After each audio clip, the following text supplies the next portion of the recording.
When people talk about the legendary American fighter aces of World War II, they almost always bring up Richard Bong as the country's highest scoring pilot, credited with 40 confirmed aerial victories.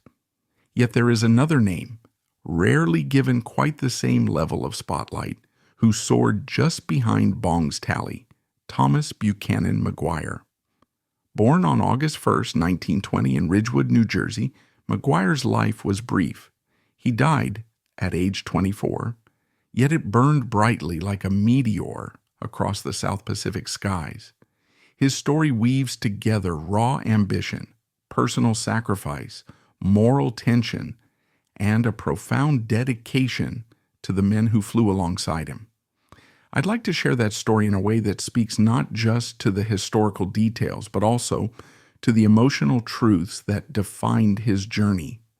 It might be surprising to learn that in an old letter addressed to his fiancée, McGuire once apologized for the blood he was about to spill, writing in hesitant pencil marks about how war had forced him to become both a protector and a destroyer.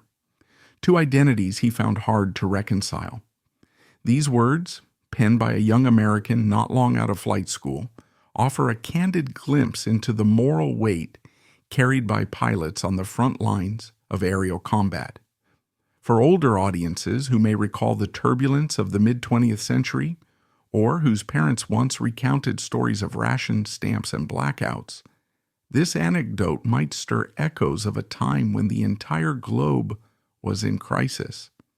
And for younger generations, it is a reminder that behind each record or statistic stands a living, breathing person wrestling with profound decisions. McGuire's childhood in Ridgewood didn't foretell the extraordinary feats that awaited him, though family and friends recall a restless boy who was fascinated by airplanes from the moment he first laid eyes on them. His mother, Pauline, would watch him run to the window whenever he heard an engine drone overhead, and he'd try to guess the kind of aircraft passing above. His father died when Thomas was still fairly young, leaving a certain void that, for a while, made the future uncertain. In his mother's diary, passed down through the family, there's a short note describing her son's stubborn determination. Once Thomas sets his heart on something, she wrote, it's as if the rest of the world doesn't exist. This single-minded drive would prove to be a defining trait in the war years. At age 17, McGuire was already tall and lean, with a quiet seriousness about him. The idea of military service grew more appealing as tension escalated around the world. By 1941, the war in Europe had been raging for 2 years, but it still felt remote to many Americans. Of course, that changed instantly on December 7th of that year, when Japanese forces attacked Pearl Harbor. Like thousands of other young men, McGuire found his life path set by that day's events. He chose the Army Air Corps, driven by a desire to take flight and engage the enemy on what felt like the cutting edge of modern warfare. In basic flight training, he quickly displayed an aptitude for nimble maneuvering, which his instructors admired, though they also noted a certain impatience. McGuire wanted to push each aircraft to its limit, not satisfied with merely mastering the standard procedures. He qualified on a range of aircraft, but the one that stole his heart was the Lockheed P-38 Lightning. To him, it was a design unlike any other. Two booms extending behind twin engines, connected by a central pod that housed the cockpit. Veteran pilots joked that it looked like a tricycle from the wrong angle. McGuire, though, found the twin-engine design comforting. He liked the power, the redundancy, and the bristling armament of 4.50 caliber machine guns, plus a 20-millimeter cannon in the nose. It was lethal, and he intended to prove that point once deployed to the Pacific. Shortly after his arrival in the theater, he discovered that war was rarely the romantic adventure recruits sometimes imagine. The South Pacific was a sweltering and disease-ridden environment. Heat rash, mosquito bites, dysentery, and the constant threat of tropical storms were just a few of the daily trials. The airstrips carved out of remote islands were muddy quagmires after heavy rain, and ground crews spent countless hours repairing runways and patching bullet-riddled planes. McGuire and his crew lived rough. Tents, rainwater showers, spoiled rations, and sick friends sent off to field hospitals. Even in these conditions, he never lost sight of why he'd come: to fight in the sky. If you've ever seen photos of the P-38 with nose art labeled Pudgy, that was McGuire's iconic fighter, actually one of several as he cycled through replacements, all similarly named in affectionate tribute to his wife, Marilyn Pudgy Gies. As the months unfolded, McGuire found himself rotating between New Guinea and the Philippines, carrying out fighter sweeps, bomber escorts, and ground support missions. Though not as widely publicized as the European front, the battles here were no less fierce. In dogfights over jungle canopies and open seas, every second counted. Japanese Zeros were highly maneuverable, quick to climb and spin away, while P-38s relied on speed, power dives, and superior firepower to compensate for somewhat heavier handling. Sometime in late 1943, McGuire wrote a brief line in his journal about losing a close friend. He just vanished into the clouds. 1 second we were in formation, the next second he was gone. This cryptic, mournful line captures the sense of sudden loss these pilots faced. They could be joking around at breakfast, only to learn that by lunch, 1 or 2 friends had been shot down or crashed. And there was seldom the luxury of grieving. Missions continued day after day. Those who survived were forced to adapt, developing a sort of hard shell around their emotions. Yet glimpses in McGuire's letters show how it weighed on him. He confessed to Marilyn that he felt like a walking ghost sometimes. Despite this emotional toll, McGuire's skills in the cockpit flourished. His technique was, according to various accounts, a calculated aggression. He didn't throw caution to the wind for no reason. Rather, he analyzed each potential engagement quickly, deciding whether to commit. When he did, he went in wholeheartedly. Fellow P-38 pilot Charles Martin once described how McGuire could pull into a vertical climb, roll just at the apex of his stall limit, and flip the plane around to dive on an unsuspecting enemy. "We'd look at each other in wonder," Martin recalled, thinking Tom must have nerves of ice to try something like that. It worked more often than not, though such maneuvers were so close to the edge of aerodynamic possibility that lesser pilots would have spun out. By mid-1944, McGuire had accumulated a notable tally of victories. Each confirmed kill was documented by gun camera footage or a witness. In some cases, the data was ambiguous, as swirling dogfights made it tough to assign official credit. The Army Air Forces, keen on morale-boosting stories, promoted McGuire's achievements alongside those of Richard Bong. Quietly, a rivalry began to brew. Bong, serving in the same general theater, soared toward the record books. McGuire, only a few kills behind, took it as a personal challenge. Privately, he wrote in a letter that competition keeps me sharp, but he also maintained a great respect for Bong's ability and character. The press, for its part, occasionally made it sound like they were bitter foes, but the men themselves never expressed any open hostility. Still, McGuire's sense of pride and his dogged perseverance certainly added impetus to his efforts. As the Allies made deeper strides into the Philippines in late 1944, the stakes grew. The Japanese were far from defeated, and kamikaze attacks had begun. McGuire participated in missions to intercept these suicide planes before they could harm troop convoys or naval vessels. Some days the stress was nearly unbearable. Pilots would take off at dawn only to find themselves in a frantic dogfight within the hour. Then, after returning to base, they might be ordered back into the cockpit that same afternoon. Sleep was scarce, adrenaline was high, and replacements were still needed to fill out decimated squadrons. It was in these weeks that McGuire flew some of his boldest missions, sometimes returning with bullet holes peppered across Pudgy's wings or fuselage. He'd jump out of the cockpit, soaked in sweat, greet the ground crew with a weary grin, and calmly say something like, "We'll get them again tomorrow." Tucked away in the back pages of his diary is a rarely mentioned anecdote. McGuire once risked landing on a makeshift strip under heavy shelling to rescue a stranded comrade. The pilot in question had been forced down after mechanical trouble, and no one else felt they had enough runway or minimal enemy artillery threat to attempt a pickup. McGuire, however, insisted. The account claims that he flew in at dusk, touched down in near darkness, and somehow managed to cram the pilot in while bullets whizzed around them. The battered P-38 barely got airborne again, but they made it back. Some historians are skeptical of details, as the official records are scattered at best. Yet scattered eyewitness recollections mention an extraordinary rescue flight in the fall of 1944 that can only be attributed to a handful of daring individuals.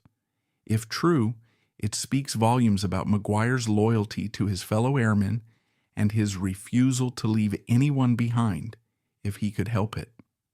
In this environment of frequent danger and near celebrity status, controversies emerged. One debate centered on the very idea of scoring kills. The notion that success was measured by the number of enemy aircraft shot down, rather than the bigger strategic picture. Critics worried that certain aces might neglect cooperative tactics in favor of personal glory. A few within McGuire's squadron whispered that he had an eye on the scoreboard at times. Others pointed out that he was always quick to credit his wingmen for help, never hogging the limelight in official after-action reports. This dual image, fearless competitor and loyal teammate, crystallizes the moral complexity pilots faced. Another source of contention was the persistent rumor that high-scoring aces might be grounded for publicity tours, presumably to drum up support for war bonds and keep morale high on the home front. McGuire, like Bong, was a prime candidate. Some commanding officers felt it was irresponsible to risk losing such gifted pilots. Meanwhile, the men themselves, especially McGuire, viewed any talk of being pulled off the line as an insult to their devotion. He wanted to keep flying until the war was over, or he physically couldn't continue. Though the record is murky, he may have resisted more than one attempt to reassign him to a training or promotional role. He confided to a friend that he wanted to see this thing through, implying that stepping away while his buddies remained in combat would be disloyal. By December 1944, McGuire's official kill count had climbed into the mid-30s, placing him within arm's reach of Bong's total of 40. The newspapers back in the States picked up on the storyline of a race. Families gathered around their radios, hearing about intense dogfights over the Philippines and speculating whether McGuire might break the record soon. Unbeknownst to them, the reality for these pilots was far more visceral than any simple scoreboard. They were living day to day, always aware that each new mission might be their last. Tragically, that was about to be the case for Thomas McGuire. On January 7, 1945, McGuire embarked on a mission over the island of Negros in the Philippines. According to subsequent investigation, he was in pursuit of a small formation of Japanese aircraft. Accounts vary, but some say he attempted a particularly tight maneuver at low altitude to prevent a Zero from escaping. Others recall a swirling dogfight in which he may have stalled or misjudged speed just by a fraction. Either way, the result was the same. His P-38 spun out of control and crashed, killing him instantly. He was only 24 years old, Word of McGuire's death spread quickly among the squadrons. Men who had seen him just that morning spoke of the disbelief that he could be gone.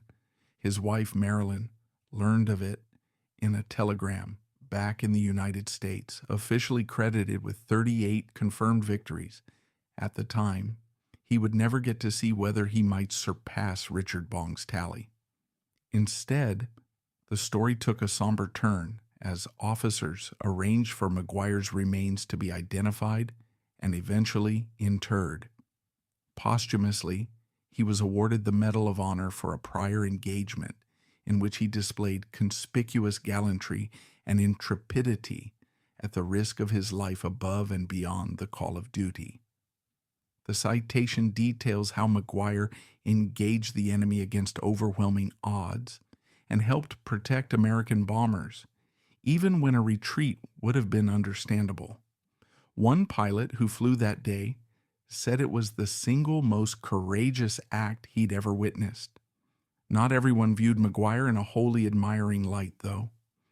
Some historians have looked back, questioning whether the Army Air Forces encouraged these aces to be too aggressive, risking not just their own lives, but the safety of those around them. The shifting perspective of modern times often casts a more critical eye on the ace race. Was it truly about victory, or was it partly about propaganda? Did it cause unnecessary casualties? Others point out that these men were, by necessity, products of an era, charged with winning a total war where the stakes were immense. Younger viewers might find it difficult to imagine just how desperate many of these battles were in late 1944. In truth, victory was not guaranteed, and every pilot had to find his own way to cope with the demands placed on him. Despite this swirl of debates, McGuire remains a powerful figure in the lore of American aviation. He was the second highest scoring ace the country has ever known, and remains a symbol of the P-38's feared presence in the Pacific. His memory was honored post-war by the naming of McGuire Air Force Base in New Jersey, ensuring a legacy in his home state. People who gather there sometimes speak with quiet pride. He was one of us, they say, referencing not just his local roots, but also the spirit of a pilot who combined skill and courage in a particularly American way. When modern audiences reflect on McGuire's story, there is more to learn than the raw numbers. His experiences illustrate the claustrophobic pressures of aerial combat, the camaraderie that developed under life and death stress, and the fine line between heroism and tragedy. On a more personal level, his life exemplifies how a desire to protect his wife, his country, his buddies could transform a mild-mannered young man into a fierce combatant. But it also reminds us that the moral cost of war is steep. McGuire was haunted by the knowledge that each plane he shot down contained real people, most likely men just as determined and frightened as he was. In one letter written to Marilyn early in his deployment, he confesses, "I pray this ends soon. I never realized how much we lose every time we win a fight." For older viewers who lived through World War II or who remember the recollections of parents and grandparents, these words resonate with the emotional complexity that so often goes untold in official after-action reports.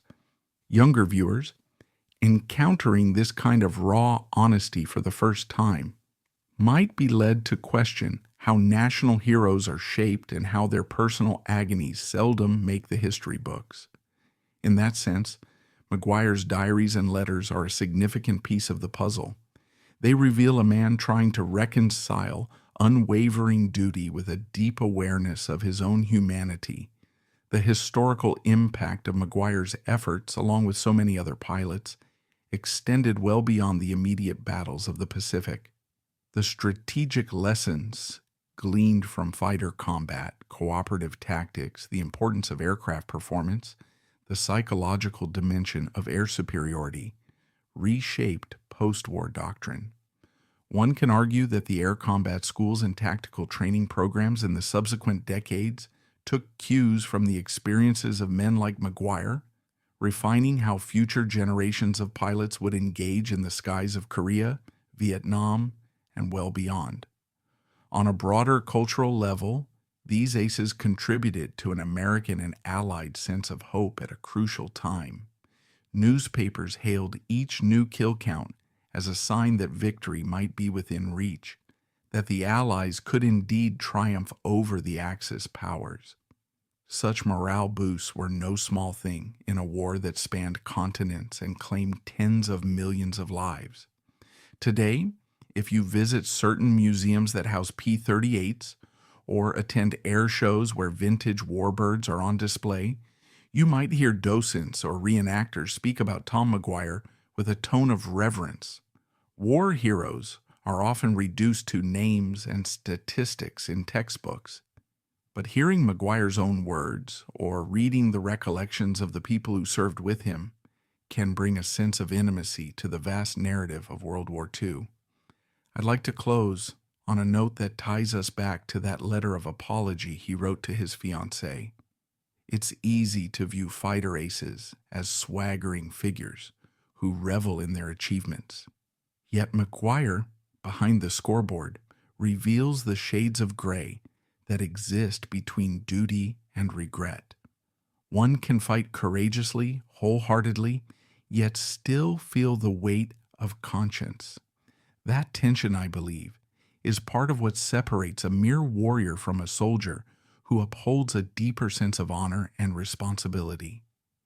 Thank you for sharing in this journey. If you found McGuire's story enlightening, or if it prompted reflections on leadership, sacrifice, or moral complexity, please join me for future explorations of other figures who navigated similarly treacherous paths in different wars and different eras. There is no shortage of lives to explore, each offering unique insights into the human spirit under the most extreme conditions. For now, let us remember Thomas Buchanan McGuire, not just as an ace with 38 kills, but as a young man who dared to chase the sky, believed in protecting his comrades, and bore the weight of war in every letter he wrote back home.